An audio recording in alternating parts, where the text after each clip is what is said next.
Hello friends, welcome to Bhumika's kitchen. ನಾನು ಭೂಮಿಕಾ ಸುದರ್ಶನ್. ಇವತ್ತು ಅಕ್ಕಿತರಿ ಉಪಯೋಗಿಸ್ಕೊಂಡು ಉಪ್ಪಿಟ್ಟು ಮಾಡೋದು ಹೇಗೆ ಅಂತ ನೋಡೋಣ. ಅಕ್ಕಿತರಿ ಉಪ್ಪಿಟ್ಟಂತೂ ತುಂಬಾನೇ ರುಚಿಯಾಗಿ ಇರುತ್ತೆ. ಇವತ್ತು ತರಕಾರಿ ಹಾಕಿ ಮಾಡ್ತಾ ಇದ್ದೀನಿ, ಇನ್ನೂ ಸ್ಪೆಷಲ್ ಆಗಿದೆ. ಇದನ್ನು ಮಾಡೋದು ಹೇಗೆ ಅಂತ ತೋರಿಸ್ತೀನಿ, ನೋಡೋಣ ಬನ್ನಿ. ಸ್ಟವ್ ಆನ್ ಮಾಡಿಕೊಂಡು ಒಂದ್ಸಲ ಬಾಣಲಿ ಚೆನ್ನಾಗಿ ಕಾದ ನಂತರ ಮೀಡಿಯಮ್ ಟು ಲೋ ಫ್ಲೇಮ್ ಮಾಡಿಕೊಂಡು 1 ಕಪ್ ಅಕ್ಕಿ ತರಿ ತೊಗೊಳ್ತಾ ಇದ್ದೀನಿ. ಈ ಅಕ್ಕಿ ತರಿ ಎಲ್ಲ ಪ್ರಾವಿಷನ್ ಸ್ಟೋರ್ಗಳಲ್ಲೂ ಸಿಗುತ್ತೆ. ಮನೆಯಲ್ಲೇ ಮಾಡ್ಕೊಳ್ಳೋದಾದರೆ ದಪ್ಪಕ್ಕಿನ ಚೆನ್ನಾಗಿ ತೊಳೆದು ನೆರಳಲ್ಲೇ ಒಣಗಿಸಿ ಫ್ಲೋರ್ ಮಿಲ್ಗಾದರೂ ಕೊಡ್ಬೋದು. ನೀವು ಜಾಸ್ತಿ ಕ್ವಾಂಟಿಟಿ ಮಾಡಬೇಕಾದ್ರೆ ಮೀಡಿಯಮ್ ರವೆ ಕನ್ಸಿಸ್ಟೆನ್ಸಿಗೆ ಮಾಡಿಕೊಡಿ ಅಂದರೆ ಮಾಡಿಕೊಡ್ತಾರೆ. ಇಲ್ಲ ಅಂತ ಅಂದರೆ ಮನೆಯಲ್ಲೇ ಮಿಕ್ಸರಲ್ಲಿ ಮೀಡಿಯಮ್ ರವೆ ಕನ್ಸಿಸ್ಟೆನ್ಸಿಗೆ ಇದನ್ನು ಮಾಡ್ಕೋಬೋದು. ಇದೇನಾದರೂ ಕಂಪ್ಲೀಟ್ ವಿಡಿಯೋ ಇದನ್ನು ಮಾಡೋದು ಹೇಗೆ ಅಕ್ಕಿ ತರಿ ಅನ್ನೋದೇನಾದರೂ ಬೇಕಾದರೆ ಕಮೆಂಟ್ ಬಾಕ್ಸಲ್ಲಿ ಹಾಕಿದ್ರೆ ಖಂಡಿತ ಕಮ್ಮಿಂಗ್ ವಿಡಿಯೋಗಳಲ್ಲಿ ನಾನು ನೆಕ್ಸ್ಟು ಮಾಡಿ ಹಾಕ್ತೀನಿ ಹೇಗೆ ಅಂತ. ಮೀಡಿಯಮ್ ಟು ಲೋ ಫ್ಲೇಮಲ್ಲಿ ಈ ಅಕ್ಕಿ ತರಿನ ಚೆನ್ನಾಗಿ ಹುರ್ಕೊಳ್ತೀನಿ. ಮೀಡಿಯಮ್ ಟು ಲೋ ಫ್ಲೇಮಲ್ಲಿ 4 ರಿಂದ 5 ನಿಮಿಷ ಅಕ್ಕಿ ತರಿನ ಚೆನ್ನಾಗಿ ಹುರ್ಕೊಂಡಿದ್ದೀನಿ. ಗಮ್ಮಂತ ವಾಸನೆ ಬರ್ತಾ ಇದೆ. ಇವಾಗ ಇದನ್ನು ಒಂದು ಪ್ಲೇಟು ಅಥವಾ ಬೌಲ್ಗೆ ಟ್ರಾನ್ಸ್ಫರ್ ಮಾಡ್ಕೊಳ್ಳೋಣ. ಇದೇ ಬಾಣಲಿಯಲ್ಲಿ ಒಗ್ಗರಣೆ ಕಂಟಿನ್ಯೂ ಮಾಡ್ತೀನಿ. ಸ್ಟವ್ ಆನ್ ಮಾಡಿಕೊಂಡು ಬಾಣಲಿ ಒಳಗಡೆ 3 ಟೇಬಲ್ ಸ್ಪೂನ್ ಎಣ್ಣೆ ಹಾಕೊಂಡಿದ್ದೀನಿ.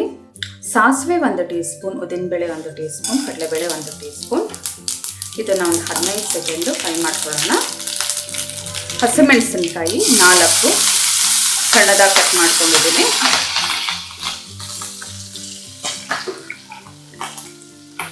ಒಂದು ಈರುಳ್ಳಿ, ತರಕಾರಿ ಎಲ್ಲ ಹಾಕ್ತಾ ಇರೋದ್ರಿಂದ 1 ಈರುಳ್ಳಿ ಸಾಕು. ನೀವು ತರಕಾರಿ ಏನೂ ಹಾಕಲಿಲ್ಲ ಅಂತ ಅಂದರೆ ಈರುಳ್ಳಿ ಸ್ವಲ್ಪ ಜಾಸ್ತಿ ಹಾಕೊಳ್ಳಿ. 2, 1 ಗರಿ ಕರಿಬೇವಿನ ಸೊಪ್ಪು. ಕರಿಬೇವಿನ ಸೊಪ್ಪನ್ನ ಮಕ್ಕಳು ಏನಾದರೂ ತಿನ್ನಲ್ಲ ಅನ್ನೋರು ಸಣ್ಣದಾಗಿ ಕಟ್ ಮಾಡಿಬಿಟ್ಟು ಹಾಕಿ.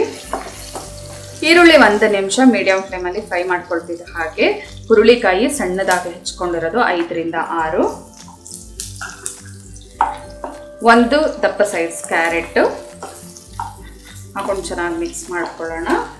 ಒಣಗಿದ ಬಟಾಣಿನ 7 ರಿಂದ 8 ಗಂಟೆ ನೀರಲ್ಲಿ ನೆನೆಸಿ ನಂತರ 1 ವಿಷಲ್ ಕೂಗಿಸ್ಕೊಂಡು ನಂತರ ಹಾಕೊಳ್ತಾ ಇದ್ದೀನಿ. ನೀವು ಇದೇ ಜಾಗದಲ್ಲಿ ಹಸಿ ಕಾಳುಗಳು ಯಾವುದು ಬೇಕಾದರೂ ಹಾಕೋಬೋದು. ಬಟಾಣಿ, ಅವರೆಕಾಳು, ತೊಗರಿಕಾಳು.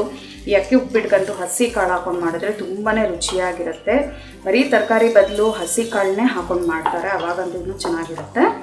ಮೀಡಿಯಮ್ ಫ್ಲೇಮಲ್ಲಿ ಇದನ್ನು 1 ನಿಮಿಷ ಫ್ರೈ ಮಾಡ್ಕೊಂಡಿದ್ದ ನಂತರ ಲಿಡ್ ಕ್ಲೋಸ್ ಮಾಡಿಕೊಂಡು 2 ನಿಮಿಷ ಬೇಯಿಸ್ಕೊಳ್ತೀನಿ.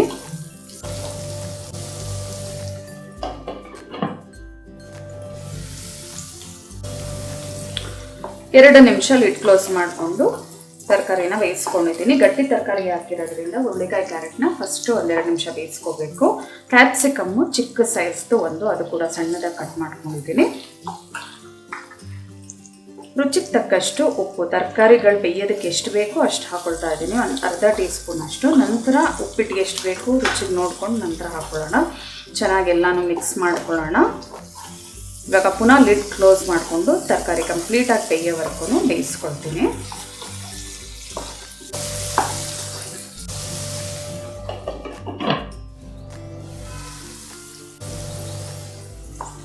ಮೂರರಿಂದ 4 ನಿಮಿಷ ಮೀಡಿಯಮ್ ಟು ಲೋ ಫ್ಲೇಮಲ್ಲಿ ತರಕಾರಿನೆಲ್ಲ ಚೆನ್ನಾಗಿ ಬೇಯಿಸ್ಕೊಂಡಿದ್ದೀನಿ. ಮಧ್ಯ ಮಿಕ್ಸ್ ಮಾಡ್ಕೊಂಡಿದ್ದೀನಿ.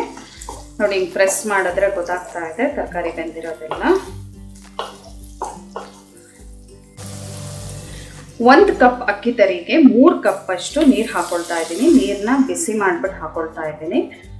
ಉಪ್ಪಿಟ್ಟು ಬೇಗ ಆಗುತ್ತೆ. ಇವಾಗ ಇದನ್ನು ಚೆನ್ನಾಗಿ ಮಿಕ್ಸ್ ಮಾಡ್ಕೊಳ್ಳೋಣ. ಇದು ಕುದಿ ಬರ್ತಿದೆ ಹಾಗೆ ನಾವು ಹುರಿದಿಟ್ಕೊಂಡಿರೋಂಥ ಅಕ್ಕಿ ತರಿನ ಹಾಕೊಂಡು ಮಿಕ್ಸ್ ಮಾಡ್ಕೊಳ್ತೀನಿ. ಕುದಿ ಬರ್ತಾ ಇದೆ. ಇವಾಗ ರುಚಿಗೆ ತಕ್ಕಷ್ಟು ಉಪ್ಪು, ಮೊದಲೇ ಉಪ್ಪು ಹಾಕಿರೋದ್ರಿಂದ ಸ್ವಲ್ಪ ಉಪ್ಪು ಹಾಕಿ ನೋಡಿ ಟೇಸ್ಟ್ ನೋಡ್ಕೊಳ್ಳಿ.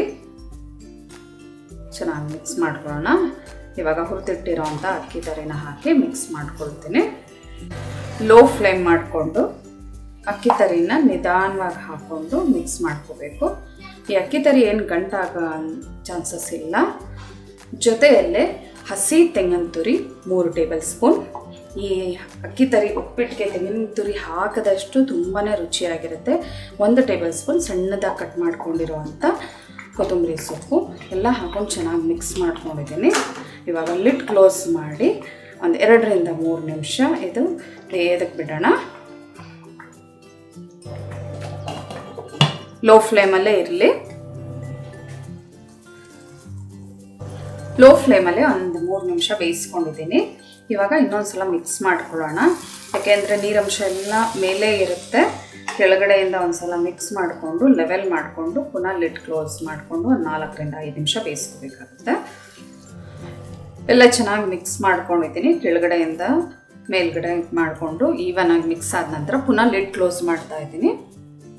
4 ನಿಮಿಷ ಲೋ ಫ್ಲೇಮಲ್ಲೇ ಬೇಯಿಸ್ಕೊಳ್ತೀನಿ.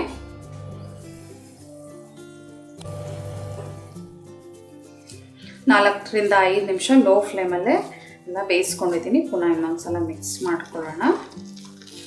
ನೋಡಿ, ಕೊನೆಯಲ್ಲಿ ನಿಂಬೆಹಣ್ಣಿನ ರಸ ಹಾಕ್ತಾ ಇದ್ದೀನಿ. ನಿಂಬೆಹಣ್ಣಿನ ರಸ ಹಾಕಿ ಯಾವಾಗಲೂ ಬಿಸಿ ಮಾಡೋಕ್ಕೆ ಹೋಗಬಾರ್ದು. 1 ಟೀ ಸ್ಪೂನ್ ಅಷ್ಟು ನಿಂಬೆಹಣ್ಣಿನ ರಸ, ಅರ್ಧ ಹೋಳಷ್ಟು, ಇಲ್ಲ ನಿಮಗೆ ಹುಳಿ ಟೇಸ್ಟಿಗೆ ತಕ್ಕ ಹಾಗೆ. ಇವಾಗ ಎಲ್ಲ ಉಪ್ಪಿಟ್ಟೆಲ್ಲ ಚೆನ್ನಾಗಿ ಮಿಕ್ಸ್ ಮಾಡ್ಕೊಳ್ಳೋಣ. ಎಲ್ಲ ಮಿಕ್ಸ್ ಮಾಡಿಕೊಂಡು ಎಲ್ಲ ಲೆವೆಲ್ ಮಾಡಿಕೊಂಡು ಲಿಡ್ ಕ್ಲೋಸ್ ಮಾಡಿಕೊಂಡು ಸ್ಟವ್ ಆಫ್ ಮಾಡ್ತಾ ಇದ್ದೀನಿ. ಇವಾಗ ಇದೇ ಥರ ಒಂದು 10 ನಿಮಿಷ ಬಿಟ್ಬಿಡೋಣ. ಇದು ಅಕ್ಕಿ ತರಿ ಎಲ್ಲ ಚೆನ್ನಾಗಿ ಅರಳ್ಕೊಳ್ಳಿ. ನಂತರ ಸರ್ವ್ ಮಾಡ್ಕೊಳ್ತೀನಿ. 10 ನಿಮಿಷ ಆದ ನಂತರ ಅಕ್ಕಿ ತರಿ ಉಪ್ಪಿಟ್ಟನ್ನ ಸರ್ವ್ ಮಾಡ್ಕೊಂಡಿದ್ದೀನಿ. ನೋಡಿದ್ರಲ್ಲ ಎಷ್ಟು ಸುಲಭವಾಗಿ ಈ ಉಪ್ಪಿಟ್ಟನ್ನ ಮಾಡ್ಬೋದು ಅಂತ. ವಿಜುವಲಿ ಇಂಪೇರ್ಡ್ ಮಾಡಬೇಕಾದ್ರೆ ಯಾವಾಗಲೂ ನಾವು ಉಪಯೋಗಿಸೋವಂಥ ಪಾತ್ರೆ ದಪ್ಪ ತಳದಿಟ್ಕೋಬೇಕು. ಮೀಡಿಯಮ್ ಟು ಲೋ ಫ್ಲೇಮಲ್ಲಿ ಮಾಡಬೇಕು. ಅಕ್ಕಿ ತರಿ ಹೇಗೆ ಹುರಿದಿರೋದು ಗೊತ್ತಾಗುತ್ತೆ ಅಂತ ಅಂದರೆ, ನಾವು ಹಾಕಿದಾಗಲೂ ಅಕ್ಕಿ ತರಿ ಹುರಿದ ನಂತರ ತುಂಬ ಹಗೂರವಾಗಿರುತ್ತೆ. ಇಲ್ಲ ಒಂದು ಸ್ವಲ್ಪ ಬಾಯಿಗೆ ಹಾಕೊಂಡು ನೋಡಿದ್ರೆ ಅಕ್ಕಿ ತರಿ ಕ್ರಿಸ್ಪಿಯಾಗಿರುತ್ತೆ. ತರಕಾರಿ ಎಲ್ಲ ಸ್ಪ್ಯಾಚುಲಾದಲ್ಲಿ ಪ್ರೆಸ್ ಮಾಡಿ ನೋಡಿದಾಗ ಬೆಂದಿರೋದು ಗೊತ್ತಾಗುತ್ತೆ. ಈ ಥರ ನಾವು ಎಲ್ಲ ಐಡೆಂಟಿಫೈ ಮಾಡ್ಕೋಬೋದು. ತುಂಬಾ ಟೇಸ್ಟಿಯಾಗಿ ತುಂಬ ಚೆನ್ನಾಗಿರುತ್ತೆ. ಮೊಸರು ಜೊತೆ ಇದನ್ನು ಸರ್ವ್ ಮಾಡಿದ್ರಂತೂ ತುಂಬಾ ರುಚಿಯಾಗಿರುತ್ತೆ. ನೀವು ಕೂಡ ಈ ಅಕ್ಕಿ ತರಿ ಉಪ್ಪಿಟ್ಟನ್ನ ಒಂದ್ಸಲ ಟ್ರೈ ಮಾಡಿ ಹೇಗಿದೆ ಅಂತ ಕಮೆಂಟ್ ಬಾಕ್ಸಲ್ಲಿ ತಿಳಿಸಿ. ಈ ರೆಸಿಪಿ ನಿಮ್ಗೆ ಇಷ್ಟ ಆದರೆ ಲೈಕ್ ಮಾಡಿ, ಶೇರ್ ಮಾಡಿ. ಯಾರೆಲ್ಲ ಇನ್ನೂ ನನ್ನ ಚಾನಲ್ಗೆ ಸಬ್ಸ್ಕ್ರೈಬ್ ಆಗಿಲ್ಲ ಆದಷ್ಟು ಬೇಗ ಭೂಮಿಕಾಸ್ ಕಿಚನ್ಗೆ ಸಬ್ಸ್ಕ್ರೈಬ್ ಆಗಿ. Thanks for watching. Hello friends, ನನ್ನ ವಿಡಿಯೋ ಇಷ್ಟ ಆಗಿದ್ದರೆ ಲೈಕ್ ಮಾಡಿ, ಹಾಗೆ ನನ್ನ ಚಾನಲ್ಗೆ ಸಬ್ಸ್ಕ್ರೈಬ್ ಆಗಿ. ಪಕ್ಕದಲ್ಲೇ ಇರೋ ಬೆಲ್ ಐಕಾನ್ ಪ್ರೆಸ್ ಮಾಡೋದ್ರಿಂದ ನಾನು ಹಾಕೋ ಪ್ರತಿಯೊಂದು ವಿಡಿಯೋ ನೋಟಿಫಿಕೇಷನ್ ನಿಮಗೆ ಬರುತ್ತೆ.